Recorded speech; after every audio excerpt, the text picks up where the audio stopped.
Capítulo 10 del curso de análisis fundamental. Hoy, ¿qué son las rentabilidades y los márgenes? En el último video hablamos sobre los dividendos, la recompra de acciones y cómo esto repercute en nuestro análisis fundamental. De cada compañía. Hoy vamos a ver otra cosa muy importante, que son los márgenes y las rentabilidades. Conceptos como por ejemplo el ROA, el ROE, el ROIC, el net margin, el margin EBITDA, bueno, un montón de conceptos que van a ver muchísimo más adelante. Así que quédense en el video, vayan a ver todos los videos anteriores del curso, que es actualmente uno de los cursos más completos sobre análisis fundamental que hay en YouTube. Así que suscríbanse al canal, denle like al video y síganme en todas mis redes sociales, Felipe Mengoni-bajo. Hoy vamos a tocar el tema de las rentabilidades y los márgenes. Dos temas que son para analizar, que nos pueden hablar muchísimo de las ventajas competitivas de una empresa y de cómo maneja los recursos cada empresa.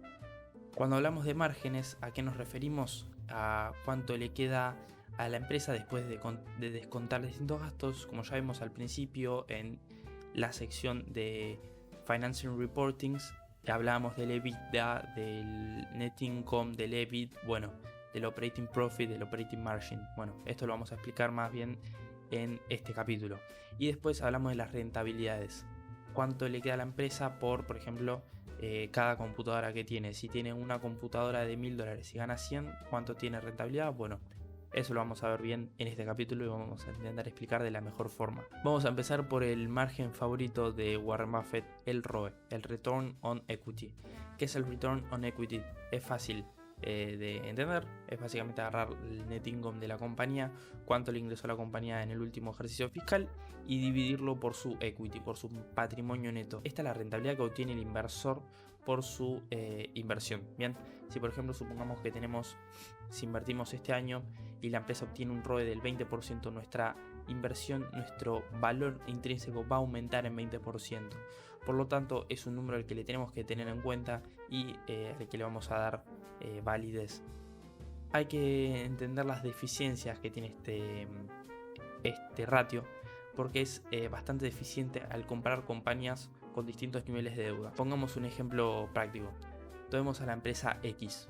Esta empresa X tiene una deuda de $50.000 y un equity de $50.000 y tiene una ganancia de $10.000.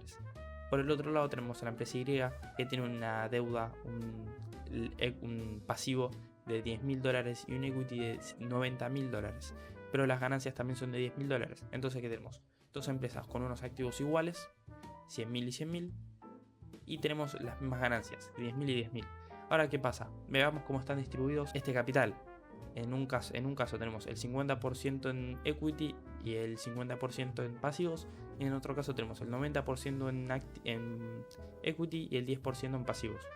Ahora, ¿cómo influye esto en nuestro ROE, en nuestro retorno en capital? En la empresa X vamos a tener un ROE del 20%, cuando en la empresa Y vamos a tener un ROE del 11%. Entonces, ¿qué vamos a decir? ¿Que la empresa Y es peor que la empresa X? Y hay que analizar bien cuál es el tema de la deuda, por qué tiene tanta deuda, por qué tiene tanto patrimonio. Hay que ver cuáles son los fundamentos en el cual basamos nuestro ROE. Por eso es una deficiencia muy grande que tiene este múltiplo. No se puede comparar con compañías de distintos niveles de deuda. Ahora bien, ¿cómo podemos sacar esta deficiencia? Con otro múltiplo que se llama ROIC, Return on Invested Capital. ¿Qué es el Return on Invested Capital?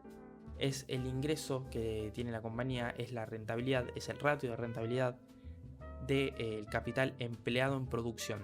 Acá se toma en cuenta dos partidas muy importantes: los fixed assets, los activos fijos, y el working capital. El working capital ya lo explicamos antes. ¿Y qué es el fixed assets? Son todos los activos fijos de la empresa. En este caso son intangible, goodwill y property, plant and equipment. Los intangibles, que son básicamente son marcas, patentes, bueno, ya lo explicamos 500 veces, y el goodwill ya lo explicamos, que son temas de adquisiciones. Y después el property, plant and equipment. Esos son activos fijos que tiene la empresa, que sin ellos no van a poder operar. Eso nos da, vamos a poner un ejemplo, tenemos el property, plant and equipment de 50.000 y un intangible más goodwill de $20.000. O sea, nos dan unos activos fijos de $70.000. Y ahora necesitamos calcular el working capital. ¿Cómo se calculaba esto? Bueno, suponiendo una empresa que vende productos, tenemos unos inventarios de 20.000, unos accounts receivable de 20.000 y unos accounts payables de 30.000, dejándonos un working capital de 10.000. ¿Qué hacemos? Sumamos estos dos, los 70.000 de los fixed assets y los 10.000 del working capital, y nos da un capital invertido de 80.000. Bien, suponiendo unas ganancias de $10.000, ¿qué hacemos? Earnings, o sea 10.000 dividido los 80.000. Otra gente que hace, perdón, vamos a hacer un paréntesis, en vez de earnings, en vez de net income, utiliza el EBIT, Earning Before Interest and Taxes. Bien, en este caso vamos a poner en este ejemplo earnings, que es lo mismo. En el ejemplo que vamos a poner, vamos a tomar el EBIT, pero acá para hacerlo más fácil vamos a poner earnings. Entonces, ¿qué hacemos? Dividimos el earnings dividido el invested capital, y esto nos va a dar nuestro return on invested capital, que es de 13% en este ejemplo concreto. Ahora bien, vayamos a un caso específico. Vamos a calcular el ROIC de la empresa Hershey. Tomando un working capital de 913, ya calculamos el working capital de Hershey en otros capítulos anteriores, pero vamos a hacer el recuento de esto. Acordémonos que tenemos unos accounts receivables de 711, unos inventarios de $1.173 y unos accounts payables de $970. Esto nos da un working capital de 913. Y a este working capital, ¿qué le tenemos que sumar? Los fixed assets. Entonces, de fixed assets tenemos property, plant and equipment de $2.769, unos goodwill de $2.606 y unos other intangible assets de $1.966.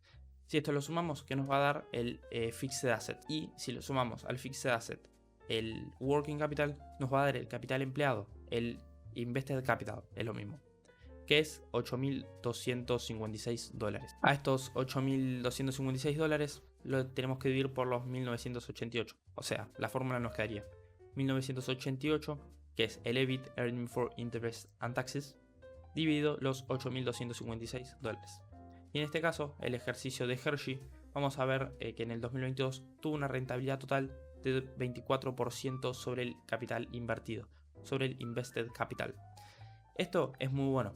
¿Por qué? Porque cada año, si tomamos el dato crudo, nuestra rentabilidad nos va a aumentar en un 24%, sin calcular el ROE, porque por ejemplo tomemos el caso del ROE de esta compañía. Tomemos el caso de Hershey. Al tener una deuda muy alta en relación a su patrimonio, vamos a tener un ROE, un equity muy bajo. Vamos a tener un equity muy bajo y una rentabilidad muy alta. Entonces, nuestro net income, siendo de $1.482, dividido nuestro equity, que es de 3.299, nos va a dar un ROE de 44%. ¿Es algo sostenible? Sí, es algo muy sostenible. Vemos que la empresa año tras año lo estuvo bajando. ¿Por qué? Porque estuvo reduciendo su deuda en comparación con su equity. Por lo tanto, el ROE está haciendo un cálculo muy pobre y no es muy real.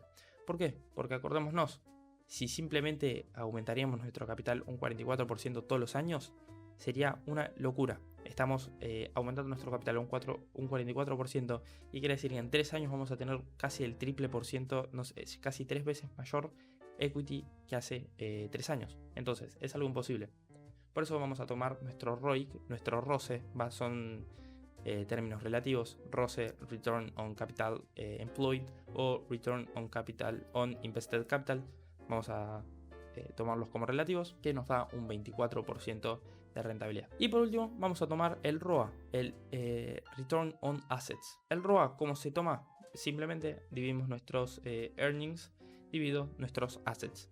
En caso de tener unas ganancias de 10.000 y unos activos de 100.000, dividimos 10.000 sobre 100.000 y nos da un ROA del 10%.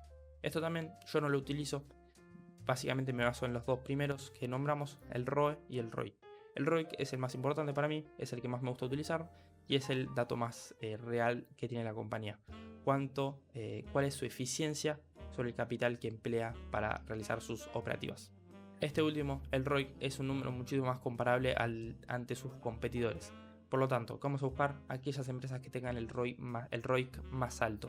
Bien, entonces si tenemos una compañía con un 25% y otra con un 15%, no vamos a intentar dirigir más al 25%. Obviamente no depende solo de su ROIC, depende de muchos otros factores, pero vamos a basarnos en el ROIC, bien, para entender cuál es la compañía que tiene una mejor eficiencia. Luego vamos a pasar con los márgenes de rentabilidad. ¿Qué son los márgenes de rentabilidad? Ya lo expliqué. Es cuánto le queda a la compañía después de descontar ciertos gastos. Empecemos por el gross margin, el margen bruto. ¿Qué es el margen bruto? Es las ganancias netas, o sea, es el Net Revenue menos el COGS, el Cost of Goods Sold. Bien, este margen neto nos va a dar la eficiencia que tiene una compañía luego de descontarle el gasto del producto en sí. Supongamos, vamos de vuelta con el ejemplo de Apple. Supongamos que tenemos $1000 del celular y le gastamos 300 en equipo. Por ejemplo, en la pantalla, en el procesador, en la memoria RAM, le estamos descontando $300. Entonces, nuestro gross margin va a ser del 70%. ¿Por qué? Porque estamos descontando 300. Entonces, ¿cuál sería nuestra cuenta? 70 dividido los 700, dividido los 1000 que valió el producto. Entonces nos queda un gross margin del 70%. Luego tenemos el EBITDA margin o el operating margin. Vamos a separar los dos. Son dos ratios relativamente distintos. No son muy distintos, pero uno nos indica el earning before interest, tax, depreciation and amortization, y el otro nos incluye la depreciación y la amortización, o sea, el EBIT. Sería EBIT o EBITDA margin. Bien, ¿esto qué nos incluye? Esto nos incluye que podamos hacer comparaciones con dos compañías que tenga un domicilio fiscal y una tasa de interés distinta. No vamos a comparar por su efectividad en cuanto a la deuda y en cuanto a los impuestos. Lo vamos a comprar en cuanto a su operativa neta. Bien, por eso utilizamos este margen, para ver operativamente cuál es más competitiva y cuál tiene mejores beneficios. Después, como anteúltimo, tenemos el net margin. Esto es después de contar todos los gastos, tanto financieros como no financieros, depreciación y amortización, impuestos y taxes. Esto nos va a medir también la eficiencia de la compañía al tanto de los intereses y también en tanto a los impuestos, que los impuestos no dependen de la compañía, pero es algo que por ahí tenemos que tener en cuenta. Si nos vamos a Argentina, vamos a invertir en una empresa que los matan impuestos y nos va a reducir un montón nuestros ingresos como inversores. Y por último tenemos el Free Cash Flow Margin. Es uno de los ratios que a mí más me importan. Bien, es dividir el Free Cash Flow dividido los revenues. Esto nos va a dar cuánto le entró a la compañía por cada dólar que vendió. Si Apple vendió $1000 y de esos $1000 obtuvo nada más $200 de Free Cash Flow, tuvo un Free Cash Flow Margin de $200. Esto aplica para todos los ratios, bien, de márgenes. Este es el más importante porque nos incluye cuánto le ingresa a la compañía realmente por cada dólar que vende. El Free Cash Flow ya lo comentamos anteriormente, pero la eficiencia es la métrica que utilizamos para saber cuánto realmente le ingresa a una compañía luego de descontar todos sus gastos, todos sus gastos por adquisiciones, por expansión, por mantenimiento, por inversión, bueno, un montón de gastos que realmente le importan al inversor y que incluyen en un gasto real de caja. Así que bueno, muchísimas gracias por quedarte hasta el final de este video. Vamos por el último capítulo, que se trata de las pruebas de estrés a una compañía, si puede superar algunos escenarios o no. Y bueno, algo que está bueno, que no muchos inversores aplican, que a mí me gusta aplicar y ver qué tan fuerte es la compañía frente a distintos tipos de escenarios. Así que bueno, muchísimas gracias.